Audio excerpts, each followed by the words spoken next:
120 ዓመታትን የተሻገረው የኢትዮጵያና አሜሪካ የሁለትዮሽ ግንኙነት በጤናው ዘርፍ ትብብር ሁለት አስርተ ዓመታትን የተሻገረ ታሪክ አለው። ይህንን ትብብር የሚያጠናክረውና የሁለቱ ሀገራት ግንኙነት አዲስ ምዕራፍ የሚከፍት ነው የተባለለትን የጤና የትብብር ማዕቀፍ የመግባቢያ ስምምነት በዛሬው ዕለት ተፈራርመዋል። በሁለቱ ሀገራት ትብብር የኢትዮጵያን የጤና ስርዓት ለማልማት የሚውል የ1.6 ቢሊዮን ዶላር የመግባቢያ ስምምነት ነው የተፈረመው። ስምምነቱ የሁለቱን ሀገራት ትብብር የሚያረጋግጥና ለችግሮች የጋራ መፍትሄ ማስቀመጥ ላይ በጋራ እንደሚሰሩ ያሳየ መሆኑን የኢፌዴሪ የገንዘብ ሚኒስትር አህመድ ሺዴ ተናግረዋል። ይህ እጅግ ጠቃሚ የፋይናንስ ትብብር በጋራ ኃላፊነት ላይ የተመሰረተው የጋራ ተጠያቂነትን የያዘውን የሀገር ባለቤትነትን የሚያረጋግጠውን የእውነተኛ ወዳጅነት የሚያመላክት ነው። ይህ ስምምነት የሁለቱም መንግስታት ጠንካራ እምነትና መተማመን የሚያሳይ መልእክትን ያዘለ ፖለቲካዊ ትርጉም ያለው ነው። በፈጣንና ተለዋዋጭ የዓለም ነባራዊ ሁኔታ ውስጥም ቢሆን ኢትዮጵያና አሜሪካ የጋራ ችግሮችን ወሰን የማይገድባቸውን እንደ ማህበረሰብ ጤና ስጋት ያሉ መሰል ጉዳዮች ላይ በጋራ መስራታቸውን እንደሚቀጥሉ የሚያረጋግጥ ነው። ይህ የመግባቢያ ስምምነት ከጤናው ዘርፍ ልማት የተሻገረ መሆኑም ተጠቅሷል። ከኢትዮጵያ ብሔራዊ ልማት ስትራቴጂዎች ጋር ተጣጥሞ እንዲከወን ትኩረት እንደሚሰጠውም የገንዘብ ሚኒስትሩ አረጋግጠዋል። ይህ የመግባቢያ ስምምነት ከኢትዮጵያ ብሔራዊ ልማት ስትራቴጂና እየተተገበረ ካለው ሁሉን አቀፍ የማክሮ ኢኮኖሚ እንዲሁም የማህበረሰብ አገልግሎት ማሻሻያ ጋር የሚገናኝ ነው። ይህ ገንዘብ በቀዳሚነት ለሚያስፈልጋቸው ለበሽታ መከላከልና መቆጣጠር፣ ለማህበረሰብ የጤና አገልግሎት፣ የላቦራቶሪ ሲስተም፣ የጤናው ዘርፍ፣ የሰው ኃይል ልማትና የድንገተኛ አደገኛ ዝግጁነትን ፈጣን ምላሽ ይውላል። ይህ ኢንቨስትመንት የጤናውን ዘርፍ ብቻ ሳይሆን ለማይበገር መሰረታዊ ኢኮኖሚ ግንባታ፣ ለምርታማነትና አካታች እድገት የሚሆን ነው። እንደ ገንዘብ ሚኒስቴር ሀብቱን በአግባቡ መጠቀም ያስችል ዘንድ ጠንካራ የማህበረሰብ ፋይናንስ አስተዳደር፣ ግልጸኝነትና ውጤት ተኮር ትግበራ ላይ ስለሚኖረው ክትትል የኢትዮጵያን መንግስት ቁርጠኝነት ላረጋግጥ እፈልጋለሁ።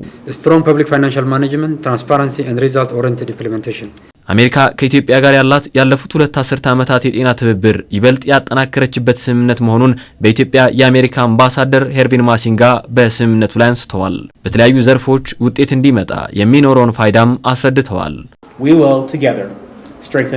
የጤና መረጃ አያያዝን ከማጠንከር አንጻር በጋራ እንሰራለን። የአቅርቦት ሂደቱን በማስተካከልና የጤናው ዘርፍ ዲጂታል በማድረግ የኢትዮጵያን የማይበገርና አፋጣኝ የጤና ስርዓት እውን ለማድረግ እንሰራለን። የዛሬው የመግባቢያ ስምምነት ካለፉት የ100 ዓመታት የሁለትዮሽ ግንኙነትና ያለፉት ሁለት አስርተ ዓመታት የጤና ትብብር የተሻገረ ነው። በጋራ ሆነን የህፃናትና የእናቶችን ሞት ለመቀነስ፣ ተላላፊ በሽታዎችን በመግታት ጠንካራ የጤና ስርዓት ለመገንባት እንሰራለን። የአሜሪካ መንግስት ባለፉት ሁለት አስርተ ዓመታት በኢትዮጵያ የጤና ስርዓት ወደ 5 ቢሊዮን የአሜሪካ ዶላር ፈሰስ አድርጓል።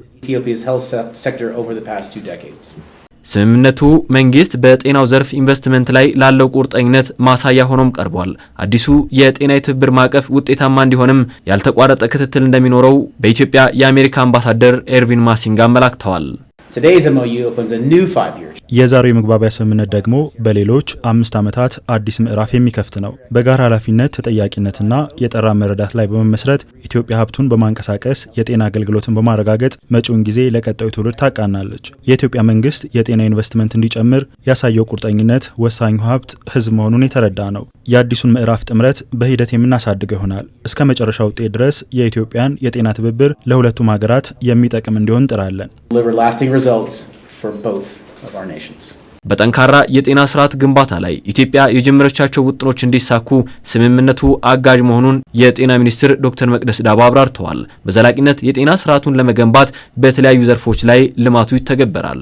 በኤችአይቪ በሽታ እንዲሁም በኤድስ በሽታ እንዲሁም የቲቢ፣ የወባ፣ የእናቶችና ህጻናት ጤና፣ የወረርሽኝ ምላሾችንና ዝግጅትነታችንን የማጠናከር ከዚህ በፊት የነበሩ ለረጅም ጊዜ አብረን የምንሰራባቸው ግንኙነታችንን ከማጠናከር በተጨማሪ የኢትዮጵያን የጤና ስርዓት የበለጠ ለማጠናከር የተደረገ ድጋፍ ነው። የሚቀጥለው 5 ዓመት አገራችን ካስቀመጣቻቸው የሪፎርም ስራዎች ውስጥ አንዱ ማዕቀፍ አድርገን በዘላቂነት የጤና ስርዓቱን በማጠናከር በጠቀስኳቸው የበሽታ አይነቶችና በሌሎቹም የጤና ስርዓት መገንባት ላይ በሰፊው የምንሰራበት ይሆናል። ስምምነቱ በ5 ዓመት ውስጥ የሚተገበር ሲሆን የጤናው ዘርፍ የሪፎርም ስራዎችንም ያፋጥናል።